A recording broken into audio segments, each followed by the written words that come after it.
皆さん、おはようございます。はじめまして、オリエンティ専門学校のレギナ・プシュピタと申します。ホテルマネジメント学科 C クラス。学籍番号は232500です。これから日本語の期末試験の発表を始めます。どうぞよろしくお願いいたします。Baik, pada PowerPoint ini di sini saya telah mencantumkan foto atau gambar-gambar mengenai soal-soal yang telah saya kerjakan. Untuk soal yang pertama yaitu reading comprehension. Dengan bagian A, saya diminta untuk menuliskan kembali dialog dalam hiragana, katakana, serta romaji. Saya telah mencantumkannya pada PowerPoint. Kemudian untuk bagian B, saya diminta untuk membacakan dialog. Saya akan membacakan dialog tersebut. Turn in, artinya pelayan. Irashaimase, artinya selamat datang. Okiyakusama, artinya pelanggan atau tamu. Sumimasen, kono jaketo wa ikura desu ka? Artinya, permisi, berapa harga jaket ini? Turn-in menjawab, kochira wa rakusen 800 yen de gozaimasu, yang artinya, jaket ini harganya 6.800 yen. Okiyakusama bertanya kembali, emu saizu wa gozaimasu ka? Yang artinya, apakah ada ukuran M? Turn-in menjawab, hai gozaimasu, yang artinya, ya ada. Okiyakusama bertanya kembali, shijaku shitemo yoroshi desou ka? Yang artinya, bolehkah saya mencobanya? Kemudian, Turn-in menjawab, mochiron de gozaimasu, yang artinya, tentu saja. Selanjutnya, pada bagian C, saya diminta untuk menjawab pertanyaan dalam bahasa Jepang. Yang pertama, yaitu berapa harga jaket tersebut? Jaket wa rakusen 800 yen desu, yang artinya, jaket tersebut harganya 6.800 yen. Yang kedua, ukuran apa yang diminta pelanggan? Emu saizu desu, ukuran M. Yang ketiga, apa arti dari shichaku shitemo yoroshi desou ka? Artinya, bolehkah saya mencobanya? Kemudian yang keempat, apa arti ungkapan mochiron de gozaimasu? Yang artinya itu tentu saja.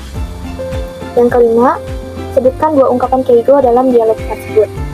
Yang pertama ada de gozaimasu, merupakan bentuk sopan dari des.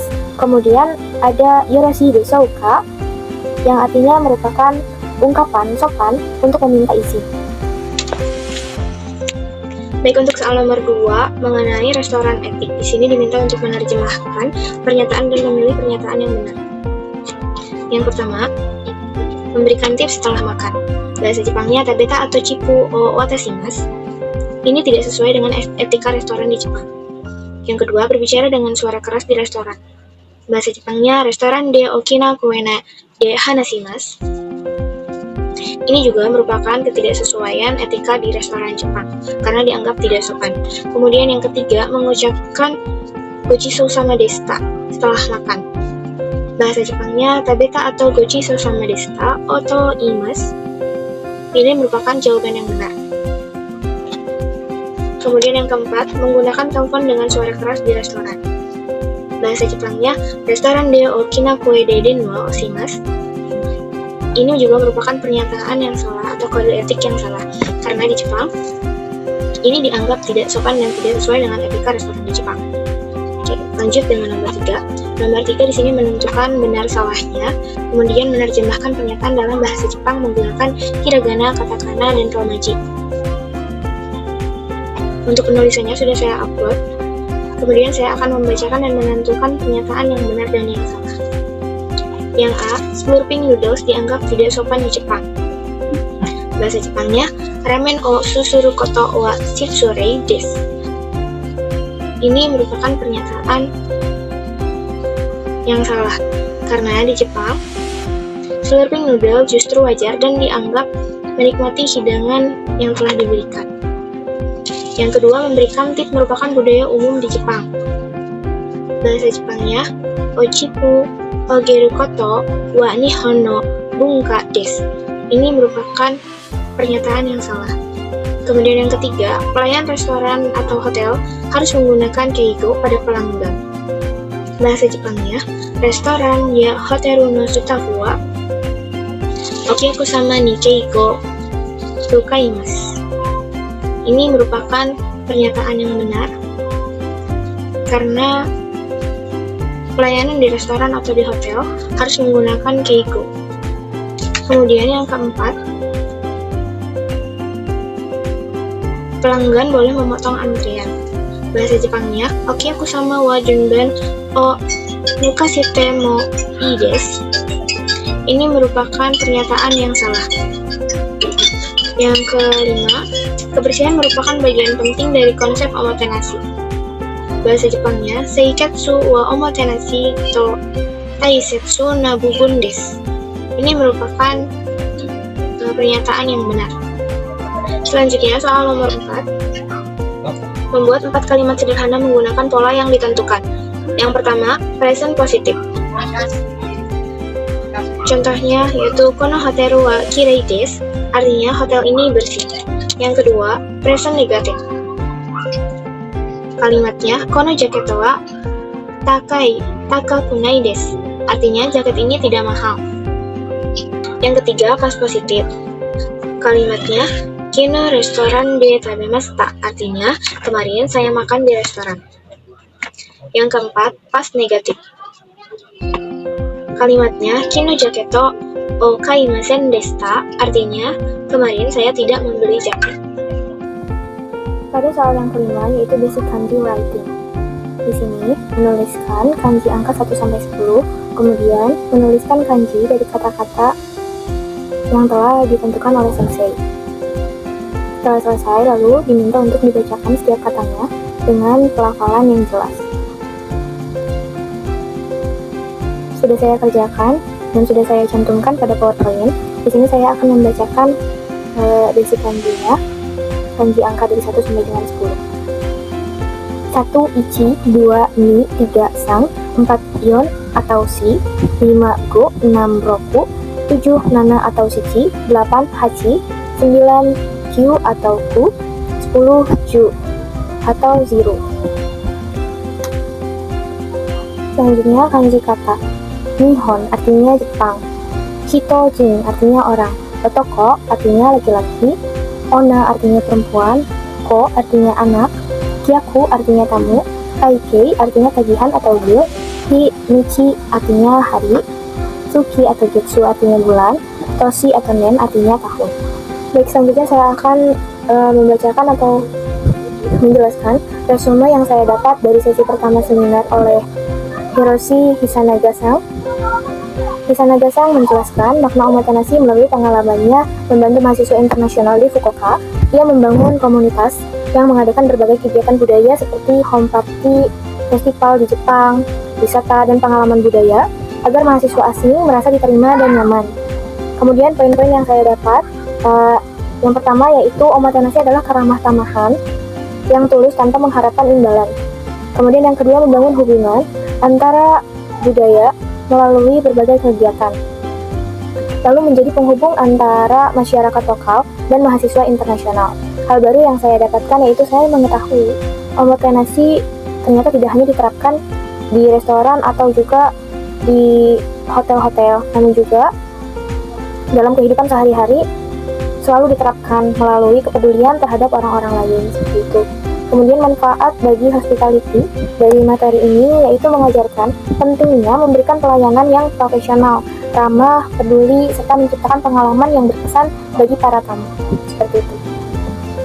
Untuk yang kedua yaitu sesi bersama Emi Helminda Isagashi. Di sini Emi Sensei pada seminarnya menjelaskan konsep omotenashi dari sudut pandang orang Indonesia yang tinggal di Jepang. Omotenashi berarti melayani dengan tulus, memperhatikan kebutuhan orang lain, dan juga tidak mengharapkan imbalan.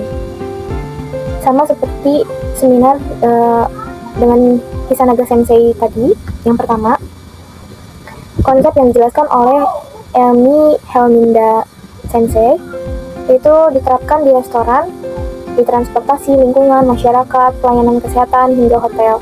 Jadi omotenashi yang dijelaskan oleh Sensei Emi hampir sama dengan Hisanaga Sensei. Jadi dapat diterapkan di lingkungan atau di kehidupan kita sehari-hari, bukan hanya di hotel atau di restoran. Untuk poin-poin penting Yang saya dapat dari seminar Sensei Emi yaitu omotenashi ini terdiri dari anticipation, attention, detail, dan sincerity.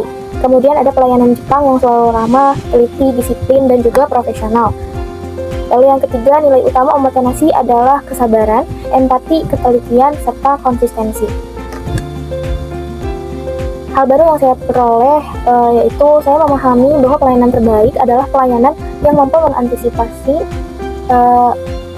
kemauan pelanggan tanpa diminta. Begitu. Manfaat bagi bidang hospitality dari materi yang Emi Sensei berikan sangat bermanfaat karena mengajarkan pentingnya pelayanan yang profesional, perhatian terhadap detail, pelayanan yang memberikan kenyamanan dan kepuasan kepada tamu melalui sikap yang tulus. Seperti itu. Pada case lecture ketiga oleh Miwa Rikimaru Sensei mengenai omotenashi dan Chanoyu, the Sprint of Tea Ceremony in Hotel Management, beliau membahas mengenai Sado atau tea ceremony.